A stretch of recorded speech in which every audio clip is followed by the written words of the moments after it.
പ്രിയ സ്നേഹിതരെ, ദൈവരാജ്യം, ഇന്ത്യ മഹാരാജ്യം, അതിൻ്റെ നിയമങ്ങൾ എന്നൊക്കെയാണ് നാം ചിന്തിച്ചുകൊണ്ടിരിക്കുന്നത്. ഈ രാജ്യത്തിൻ്റെ പൗരൻ എന്ന നിലയിൽ ഇന്ത്യ രാജ്യത്തിൻ്റെ പ്രധാനമന്ത്രി അല്ലെങ്കിൽ ഭരണം നടത്തുന്ന ഉദ്യോഗസ്ഥർ എല്ലായിടത്തും അവരുടെ കണ്ണ്, അവരുടെ നോട്ടം ചെല്ലാറില്ല. അതുകൊണ്ട് തന്നെ നിയമം തെറ്റിക്കണം എന്ന് ആഗ്രഹിക്കുന്നവർ, ചിന്തിക്കുന്നവർ, തീരുമാനിക്കുന്നവർ അവരുടെ അധികാരസ്ഥന്മാരുടെ കണ്ണു വെട്ടിച്ചുകൊണ്ട് അവരുടെ മറവിൽ, അവർ കാണാത്ത ഇടത്ത് രഹസ്യമായി നിയമം ലംഘിക്കുവാൻ താല്പര്യപ്പെടുന്നു. അങ്ങനെയുള്ള നിയമലംഘനം കണ്ടെത്തുമ്പോഴാണ് ശിക്ഷിക്കപ്പെടുന്നത്. അപ്പം നിയമലംഘനം കണ്ടെത്തിയില്ല എങ്കിൽ ശിക്ഷണ നടപടി ഉണ്ടാകുകയില്ല എന്ന് ചിന്തിച്ച് പലരും നിയമം തുടർമാനം ലംഘിക്കാൻ ശ്രമിക്കാറുണ്ട്. അപ്പോൾ നമുക്ക് മനസ്സിലാകും, അധികാരസ്ഥന്മാരുടെ നോട്ടം ചെന്നില്ല, പോലീസ് അത് കണ്ടെത്തിയില്ല, അങ്ങനെ നിയമലംഘികളെ അറസ്റ്റ് ചെയ്തില്ല എന്നുള്ളത് കൊണ്ട് നിയമം തെറ്റിക്കുന്നവർ പിന്നെയും പിന്നെയും നിയമം തെറ്റിക്കാൻ ധൈര്യപ്പെടുന്നു. എന്നാൽ പ്രിയമുള്ളവരെ, ദൈവത്തിൻ്റെ രാജ്യത്തിൽ ദൈവത്തിൻ്റെ കണ്ണ്, ദൈവത്തിൻ്റെ നോട്ടം, ദൈവത്തിൻ്റെ അധികാരം ചെല്ലാത്ത ഒരു ഇടവും ഭൂമിയിലില്ല, അന്തരീക്ഷത്തിലില്ല, ആകാശത്തില്ല, ഒരിടത്തുമില്ല. എല്ലായിടത്തും ദൈവത്തിൻ്റെ കണ്ണ് ചെല്ലുന്നു. കാരണം ദൈവമാണ് ഇവയൊക്കെ സൃഷ്ടിച്ചതും നിയന്ത്രിക്കുന്നതും. അങ്ങനെയെങ്കിൽ ദൈവത്തിൻ്റെ ഏത് നിയമമാണ് നമുക്ക് ലംഘിക്കാൻ അനുവാദമുള്ളതും സാധിക്കുന്നതും? ഒരു നിയമം പോലും ലംഘിക്കുവാൻ നമുക്ക് സാധിക്കുകയില്ല എന്നുള്ളത് ഒന്നാമത് നാം അറിയണം. അതായത് ഒന്നുകൂടെ തെളിച്ചു പറഞ്ഞാൽ, നമുക്ക് സാധിക്കും നിയമം ലംഘിക്കാൻ എന്ന് തോന്നിയാൽ പോലും ആ നിയമലംഘനം നേരിട്ട് വ്യക്തമായി കാണുന്ന ഒരു ദൈവത്തിൻ്റെ മുൻപിലാണ് നാം ജീവിക്കുന്നത്.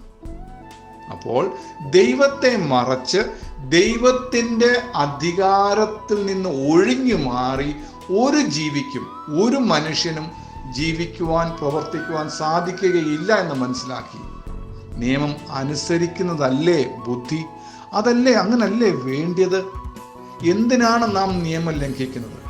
ചിലർ പറയും, എനിക്ക് നിയമം അറിയില്ലായിരുന്നു എന്ന് പറഞ്ഞാലും നിയമം അറിവില്ല എന്നുള്ളത് കൊണ്ട് ശിക്ഷയിൽ നിന്ന് നാം ഒഴിഞ്ഞിരിക്കുന്നില്ല എന്നുള്ളത് അറിയാം.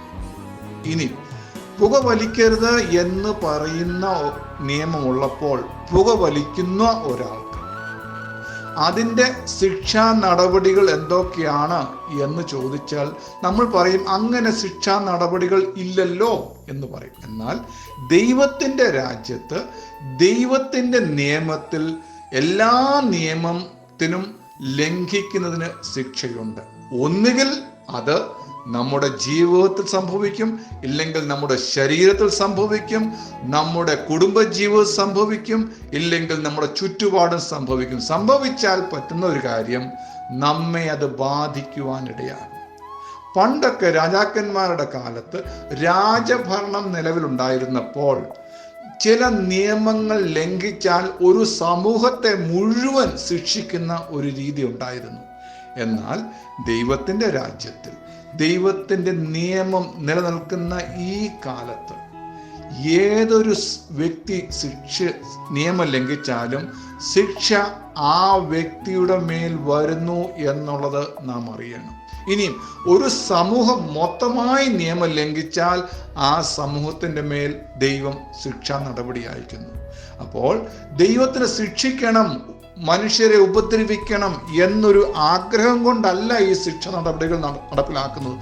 ദൈവം നിയമം ഉണ്ടാക്കിയത് കൊണ്ടാണ് ശിക്ഷയും ദൈവം വെച്ചിരിക്കുന്നത്. നിയമം പാലിക്കാൻ നാം ഒരുങ്ങിയാൽ നമുക്ക് ശിക്ഷാ നടപടിയിൽ നിന്ന് ഒഴിഞ്ഞിരിക്കുവാൻ സാധിക്കും. ഞാൻ കഴിഞ്ഞ ദിവസം പറഞ്ഞ ബൈബിളിലെ ഒരു വാക്യം ഒന്നുകൂടി എടുത്തു പറയട്ടെ. ദൈവരാജ്യം നീതിയും സമാധാനവും ദൈവത്തിൻ്റെ ആത്മാവായ പരിശുദ്ധാത്മാവിലുള്ള സന്തോഷവും അത്രേ എന്ന് എഴുതി വച്ചിരിക്കുന്നു. എന്താണ് ഈ മൂന്ന് കാര്യങ്ങൾ? 1 നീതി, 2 സമാധാനം, 3 സന്തോഷം. ഞാൻ അവസാനം മൂന്നാമത് പറഞ്ഞത് ആദ്യം ഒന്ന് എടുത്ത് വിശകലനം ചെയ്യട്ടെ. സന്തോഷം. അപ്പൊ ഇത് നമ്മുടെ ജീവിതത്തിൽ ഉണ്ടാകേണ്ട ഒരു അനുഭവമല്ലേ? നമ്മുടെ ദൈനംദിന ജീവിതത്തിൽ സന്തോഷം ഇല്ല എങ്കിൽ നമുക്കുണ്ടാകുന്ന അനുഭവങ്ങൾ, നമ്മുടെ ചിന്ത, നമ്മുടെ വിചാരങ്ങളൊക്കെ സന്തോഷം ഇല്ലാത്തവയാണെങ്കിൽ എത്രമാത്രം ബുദ്ധിമുട്ടാണ് അല്ലേ? നമുക്ക് സന്തോഷമില്ല എങ്കിൽ ദുഃഖമുണ്ടാകുന്നു, കഷ്ടതയുണ്ടാകുന്നു, സങ്കടമുണ്ടാകുന്നു എങ്കിൽ എങ്ങനെയാണ് നമുക്ക് മുൻപോട്ട് ജീവിക്കുവാനും വളരുവാനും ഉയരുവാനും കഴിയുക? അതുകൊണ്ട് സന്തോഷം പ്രാപിച്ചേ മതിയാകും. അത് നമ്മൾ കണ്ടെത്തുന്ന ചില എളുപ്പ വഴികളിലൂടെയുള്ള സന്തോഷത്തെക്കുറിച്ചല്ല ഇവിടെ പറയുന്നത്.